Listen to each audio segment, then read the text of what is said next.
Хэрвээ ийм асуудал гарах юм бол энэ үйл ажиллагаа байнга л явж байна. Хэдийгээр энэ хэцүү мэт боловч, хэдийгээр энэ зовлонтой мэт боловч, улаан нүрээ харахаар хэцүүч байж магадгүй.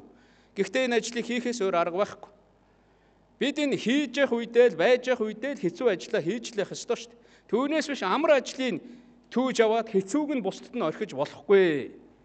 Миний ганц ойлгож байдаг юм бол байж явах үедээ ямар ч хугацаанд чи төрд ажил, ямар ч хугацаанд бай, тэр хугацаанд хэцүү ажлыг шийдэхийн төлөө л явж. Тэрний төлөө цаг нойроо хугасалж бай. Дараа нь жаахан амарч болно шүү дээ. Төрийн ажлаас холдоод амарч болно шүү дээ. Тийм боломж чамд ирнэ гэсэн ийм ойлголт бол надад байдаг. Ийм ойлголтоор та бүхнийг би дагаж ажиллах байхаа гэж ингэж бодож байна. Тэгээд энэ зөвлөгөөний дараагаар маргаашаас эхлээд бидний дагаж хийх ажил бол их чухал байгаа. Энд оролцсон байгууллага бүхэн мэдээж би бодож байна маргааш очоод одоо өнөөрөө сайхан амрах хэрэгтэй маргааш очоод өчигдрийн зөвлөгөө юу болов 2 өдрийн зөвлөгөө юу болов гэд наадзах нь уулзалтуудтайгаа ярих байх. Ярилцээраа байгууллага дотроо яриараа. Манай байгууллагын тухай цагдаагийн байгууллагын тухай ер нь юу гэж ярива гэд дотроо суугаад ярилт. Дахиад нэг том зааланд цуглаад зөвлөлт гэж би хэлэхгүй байна. Зөвлөсөн ч болно. Шүүхийн тухай юу ярив, шийдвэр биелүүлэх тухай юу ярив, өмгөөлөгчдийн тухай юу ярив, нотариочдын тухай юу ярив. Тийм ээ, энгийн иргэдийн тэр боловсролын тухай юу ярив, бүгдээрээ цуглаад ярилц. Дээрээс нь би энэ аймагуудыг, манай сумуудыг би уриалж байна.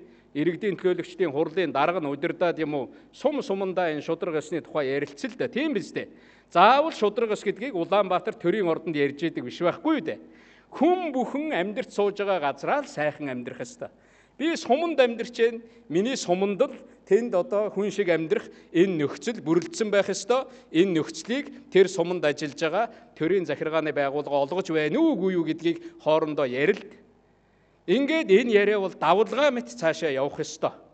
Давлгаа мэт цаашаа явах ёстой. Би сайн үйлс гэдгийг санааг нь гаргаад эхлүүлээд өгөх юм бол ард түмэн аваад явдаг юм байна гэдгийг олон удаа харж ирсэн. Би энэ үйл ажиллагаа энэ юмыг цаашаа манай ард түмэн аваад явна гэдэгт итгэж байна. Аймаг иргэдийн хурал нь хүмүүсээ цуглуулад ингээд салбараараа ярилцаараа. Тэгээ бас зөвлөмж гаргаад тэр аймагтаа хийчмээр, бүтээчмээр ажил зөндөө байгаа. Ер нь энэ тэнд явж байхад магадгүй нийт тавьж байгаа саналынх нь 60-70% нь тухайн орон нутгтаа шийдчмээр асуудал байдаг шүү дээ. Тийм биз дээ. Түүнээс биш заавал энд шийдэх биш. Тэгэхээр иймэрхүү байдлаар ажлууд явах болов уу гэж ингэж бодож байна. Энэ хуралд оролцсон бүх одоо хүмүүсийн ярьсан хэлсэн зүйлийг протоколоор одоо манай энэ ажлын хэсгийн улсууд бичиж авсан байгаа. Эндээс одоо их өргөн дэлгэр сайхан зөвлөмжүүд гарч байна. Энд одоо яригдсан бүх зүйлийг аудиогоор бичиж аваад цаасан дээр буулганаа. Би хувьдаа үнэхээр баяртай байгаа. Ерөнхийлөгчийн хувьд өдөр бүхэн хүн бүхэнтэй уулзаад хүн бүхний санаа бодлыг одоо сонсоод ярилцаад байх ийм одоо боломж даанч байхгүй юм л да. Үнэхээр тийм хүсэл байхын гэхдээ ийм олон хүнтэй 1600 хүнтэй нэг дор уулзна гэж байхгүй. Манай хэвлэлээр 600 гэж яриад энэ лээ 600 хүн зөвхөн энэ их зааланд орж ирсэн. Дахиад цаана нь 1600 орж ирсэн шүү дээ. 1600 хүн энэ зааланд одоо энэ оюутнууд, сурагчид, хэвлэл мэдээллийнхэн бүгд оролцоод бараг 2000 орчим хүн өнөөдрийн энэ одоо 2 өдрийн зөвлөгөөнд нийтдээ ингэж оролцлоо. Тэгэхээр эндээс гарах зөвлөмжүүдийг нэгтгэх нь, ярьсан зүйлүүдийг нэгтгэх нь бид нар бүр 2-3 одоо ийм гарын авлага болгоо та нарт хүргүүлье. Энд оролцсон бүх хүмүүс энэ одоо үйл ажиллагааны энэ одоо номын энэ гарах гэж байгаа тэр одоо зүйлүүдийн зохиогчд гэж өөрсдийгөө үзэж болно. Саяын зураг хөрөгтэй нь оруулаад аль болох одоо хүн хадгалчаар аваад ажилдаа хэрэгэлчихээр ийм байдлаар манай тамгын газрынхан зохион байгуулаараа гэдгийг хэлье. Бид 4 хуулиар асуудлаа харж ирсэн, засгийн газраас санал авж ирсэн, одоо үнэхээр өргөдөхий гэж ингэж бодож байгаа. Тэгэхээр энд идэвхтэй оролцсон хүмүүсээрээ оролцуулаад дахиад ажлын хэсгээ өргөдөхөөд дахиад тэр санал зөвлөмжүүдийг тусгаад тэгээд хуулийнхаа өгүүлбэр дээр нь ажилланаа. Тэгээд энэ жил одоо энэ наадмаас өмнө энэ чуулган завсарлах ёстой. Гэхдээ зүгээр ажлаа шахъя гэж бодож байна. 5 сар дотор багтаагаад улсын их хурл руу ер нь өргөн барьчихыг бодож байна. Альваа хуулийг, альваа юмыг олон талаас нь яриад их сайн боловсруулсан байх юм бол батлах үйл явц нь хурдан байдаг. Манай их хурлчин ер нь тэгээд тарах төхөөд ирэхээрээ бас ингээд юмыг нийлүүлээд сайхан набоорлоод батлаад өгдөг учраас бас тэгээч батлаад өгөх юм билүү гэж ингэж бодож байна. Тэ.